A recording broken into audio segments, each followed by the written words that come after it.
afternoon, Presinto. Nandito pa tayo ngayon sa Kalumpit Police Station. Binabaha yung ating police station dito at wala na rin pong mga pulis, no?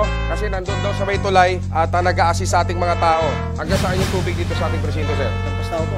Dampas tao. May mga preso ba tayo dito, sir? Linipat na rin po doon, naka-safety na rin po doon. Yung police station ay katabi ng munisipyo. Ginawa nilang evacuation center yan. Itong mga tao dito, ito yung mga nakatira na ngayon sa munisipyo. May mga tubig ba kayo dyan? Opo. O, tagay tayo. Sabayton! Sabayton! Ang lungkot! Tara na! Huwag natin bigyan ng to. Paalis na tayo ngayon dito sa Kalumpit, no? Pupunta natin yung ating mga kapulisan. Good afternoon, Presinto. Kasama natin ngayon ang ating mga kapulisan, no? Na nag-a-assist sa ating mga kababayan. Sir, kumusta ang trabaho natin dito, sir? Okay lang, oh. Pag pulis ba talaga, sir, ganyan talaga yung kuko, sir? Ganyan talaga dapat yung manicure ng kuko.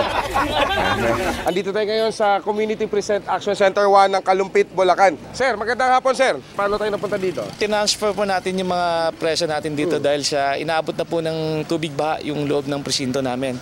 Pwede ba sila makausap, sir? Opo. Sir, magandang araw, sir. Magandang araw din po. Hanggang saan na yung tubig bago kayo nilipat? Hanggang dito. Paano kayo nilipat? Naglakad na lang po kami. Pero may process kayo? Wala po. Hindi sana pagkakataon mo na yun para tumakas, oh. Ay, hindi po. Dagdag kaso po yun. O dahil dyan, bibigyan namin kayo ng relief dahil kayo ay nasa lantarin, no? Galing sa ating kapatid network. Maraming pong salamat sa TV5. Anong pangalan mo sa gabi? Daisy. Daisy? Napansin ko kayo nakapatingin ng tingin sa akin, eh. Okay, sir. Maraming salamat, sir. At kahit paano, nakatawid tayo sa problema natin dito, sa pagbaha natin, no? At ito pa, sir. Alam ko, nasa lantarin kayo, sir, eh. Maraming salamat po sa pagkagapay niyo sa amin. Sige, sir. At muli po, ako si Jun Sabayton para sa Good Afternoon, Presinto.